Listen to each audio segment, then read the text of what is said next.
that is a wrap on Bitsummit Drift 2024. Yes, it is Drift, isn't it? That is the theme. Why did the drift come? Where did the drift come from? Do we know where the theme is? I think they just wanted a cool retro aesthetic, and it offered them the chance to do the thick stripes, like the 70s stripes. Yeah, It did look sick. It was a sick event. It was bigger, but it wasn't it wasn't more intense, if that makes sense. I think the extra space that the third floor space afforded them made a huge difference in keeping the energy alive in the consumer days without it feeling overwhelming. Goodness, the PAX Oz show floor in some years has been horrendous. Tokyo Game Show gets pretty full on sometimes. That's not really the experience here. No, and I think because obviously you've got the upstairs floor is more of the game stuff, and it's where the Sony and PlayStation and stuff, these big boys are. But even then, downstairs was still well populated. A lot of the fan groups were there, a lot of the uni groups were there, a lot of these smaller ones who may not get the attention. And because they were on that first floor, it incentivizes you to check them first. And even if it was a quick walkthrough, you spend 20 minutes walking through the hall, you get a drink, you get a t-shirt, whatever, right? It doesn't matter.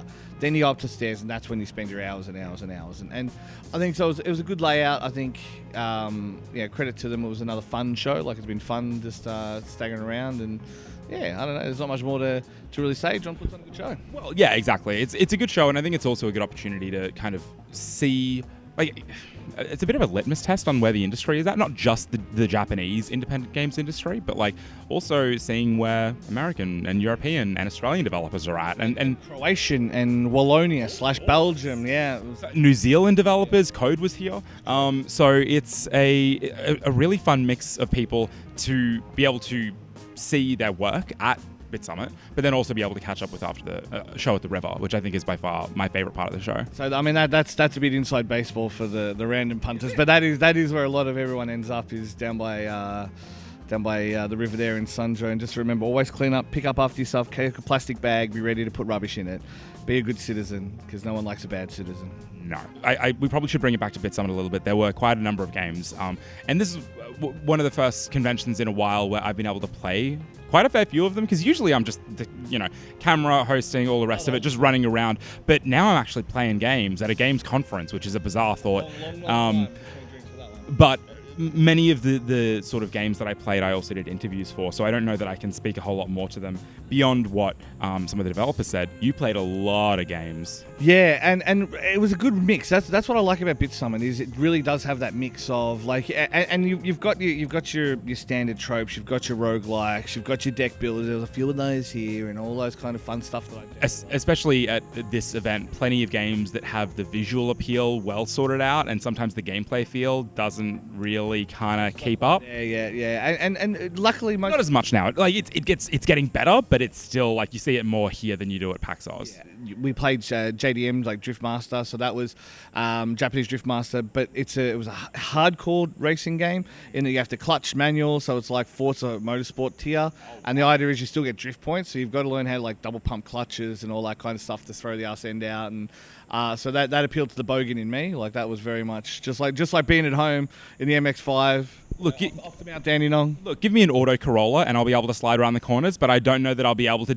I don't know what a double clutch is, to be honest, dude. That is yabai. That is absolutely yabai. But no, that was really fun to see. We played Spy Dolls, which was a top-down kind of MGS inspired retro stealth game. Very a very similar mechanic, very similar mindset going in. The guy knew that, you played Metal Gear Solid. I'm like, yeah, because I kind of knew what to do, and it was very unique in the sense that.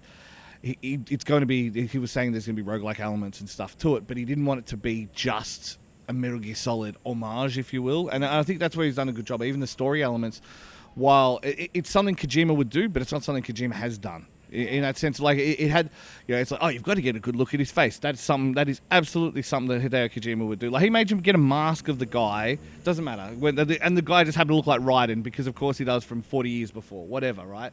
So in those kind of senses, it nailed the kind of, it echoes it, but it doesn't, it evokes it, but it doesn't ape it. It doesn't become this. I was going to say, because when you look at the game, you're like, oh, cool, that looks like MGS, but so much of what MGS means, I think, to people is like the characters and the story and the writing. And so to be able to carve out an identity of itself in that specifically while still having the gameplay feel, I mean, I can only imagine that it worked pretty well and would have been quite a refreshing shift to have a bit of a different story, in the MGS model. Yes, for sure. Splitting off from that, going to a completely different one, there was All You Need Is Help. Now, All You Need Is Help is basically it's 4-player multiplayer game. We're just going to call them Tetronymos. We're okay with that. They're Tetronymos.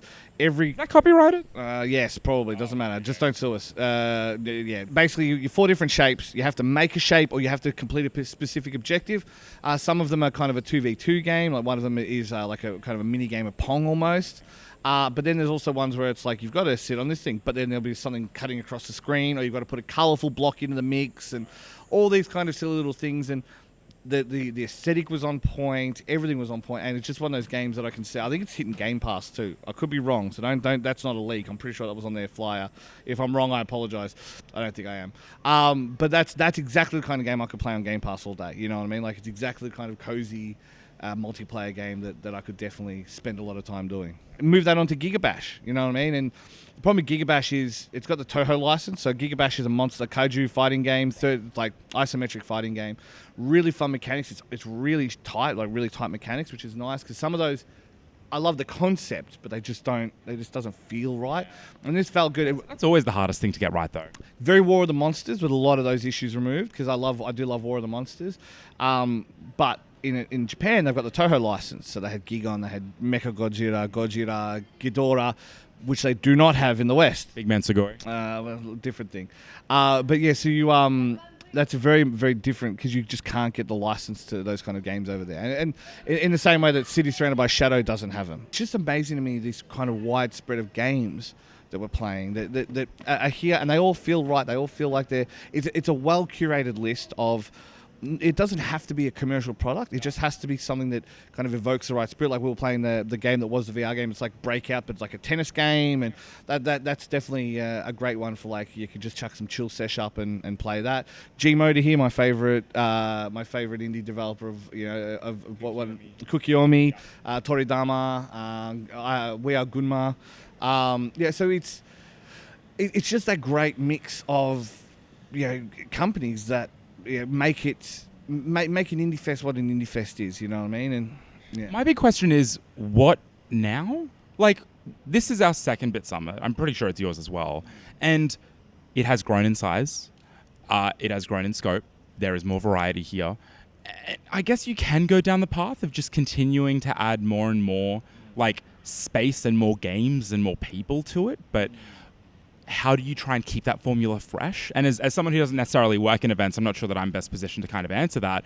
But I've seen plenty of events in Australia, certainly after enough years. And I'm talking like 5+. Like it takes a while for an event to get old, right? But at a certain point, you want to go, okay, cool. What are we changing? What are we bringing that's new? That isn't just like more exhibitors. How do you keep the spark alive in the bedroom? I get it, right? And so I think Bitsummit still has that room to grow. Obviously, it's an established name, and they do a good event.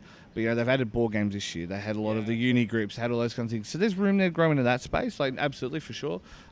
We've got all these devs that are available here. There is room for them, and I think it's still got a little bit before it hits that cringe, before it really hits that it can't expand anymore without just becoming a glorified, showcase or whatever. Well, I guess that's the other point is it probably won't get too tired too quickly. And I'm certainly not saying that this show is tight. It's not. I've had an absolute ball here, but there isn't anything like it. Like a Tokyo Game Show is its own thing, and you can say that Tokyo Game Show has an indie space, but the energy of the indie space at Tokyo Game Show is not the same as Bitsummit. TGS was one of the pillars. You know what I mean? Like it was E3, it was Gamescom, and it was TGS. They are the pillars, and it's still it's one of the 2 pillars, but it's still a pillar. It's the basically all of Makuhari Messe, which is huge. Not quite E3 big, but still pretty big, yeah. And so it does have that different vibe, and it does have those expectations of Sony's going to have a booth, and they're going to be playing their 2 AAA titles, and then they'll have like a little indie space, and then they'll have a little VR space, and then they'll have a little. Whereas here, it was a more focused show, and I think that's the one thing they managed to do is just keep that focus on to these what you would consider an indie title. And I mean, the hardest part, I would say the bigger concern for me indie is already a pretty blurred, Yeah. like a blurred category. My worry would be how it blurs like ongoing and how that affects Bitsummit more than anything else. Yeah, I get that. I think in the case of like free play, which is like this is so independent, like games, like I think the commercial aspect being entirely removed from free play, that's not so much the case here. And I think that distinction between AAA and indie really just kind of needs to give way between AAA and the rest, where AAA is still pretty well defined as massive. These are huge projects with hundreds or maybe thousands of people working on them that take years and years. And that's not to say that indies don't take years and years. Christ almighty, plenty of them do. But I think that difference in scope and that difference in approach, and also that like the means to the end as well. Like AAA is, for me at least, has very much grown stale. It has been stale for about 5 years, in large part. I think indies are the main reason. Indies and Steam Deck are the main reason that I'm still playing games today. And again, indies broadly is what we're defining as just not AAA. And I would say we do live in a world of A and B games. You know, you're like for a long time now, it was AAA or you were indie. You were Fez or you were Call of Duty, right? And that was kind of where the world was. And now there's various shades in between. You've got Elix. You've got these games that are like, you know, a studio of 50-odd people.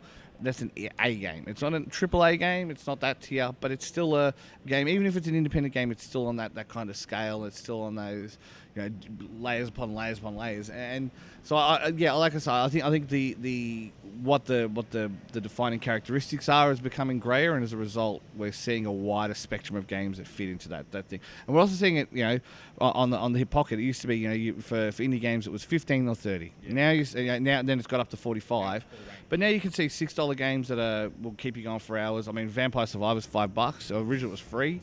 You know, all these Amogus $5. You know, and how much game you get out of it. Yeah. So I think that's been the nice bit is that you can find your right price point and you can make your money and hopefully do well enough to pay for your next game or whatever you're going to do. It's your business.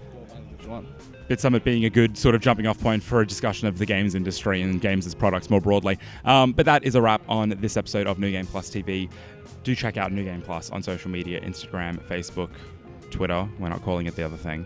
And newgameplus.tv is the website. But that is all for this episode. Jason, thank you for joining me. Thank you, Jack. Catch you next time.